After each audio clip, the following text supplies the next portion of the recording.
మీకు ఆకుకూరలో సిర్రాక్ అంటే ఏంటో తెలుసా? అదే తిరుపతిలో ఉన్న వాళ్ళకైతే బాగా తెలుస్తుంది. అదే హైదరాబాద్‌లో ఉన్న వాళ్ళకైతే తోటకూర అంటే అర్థమవుతుంది. కాకపోతే నాకు 2 ఆకుకూరల పప్పు చేసినప్పుడు చాలా డిఫరెన్స్ అనిపిచ్చింది.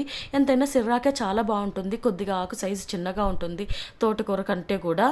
ఇంకా మా స్టైల్‌లో సిర్రాకు పప్పు ఎలా చేసుకోవాలో చూపిస్తాను చూసేయండి. ఒక కుక్కర్ పెట్టుకొని అరగంట పాటు నానబెట్టిన కందిపప్పుని వేసుకొని కొద్దిగా పసుపు, పచ్చిమిర్చి, టమాటోలు, ఆనియన్స్, సిర్రాకు, కొద్దిగా చింతపండు వేసి వాటర్ పోసి 5 విజిల్స్ రానివ్వాలి. ప్రెషర్ మొత్తం పోయిన తర్వాత రాళ్ళు ఉప్పు వేసి పప్పును బాగా ఎనిపి పక్కన పెట్టుకోవాలి.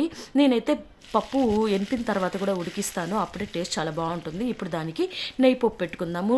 నెయ్యి వేసుకొని ఆవాలు, జీలకర్ర, ఉద్దిపప్పు, శనగపప్పు, ఆనియన్స్, వెల్లుల్లి, కరివేపాకు, ఇంగువ మస్ట్ అండ్ షుడ్ అండి వేసుకొని ఉడుకుతున్న పప్పులో వేసి బాగా కలిపి చివరగా కొత్తిమీరతో గార్నిష్ చేస్తే ఉంటుంది టేస్ట్ అద్దరిపోతుంది. ఒకసారి ఇలా ట్రై చేయండి. నచ్చితే లైక్ చేసి సబ్స్క్రైబ్ చేసుకోండి.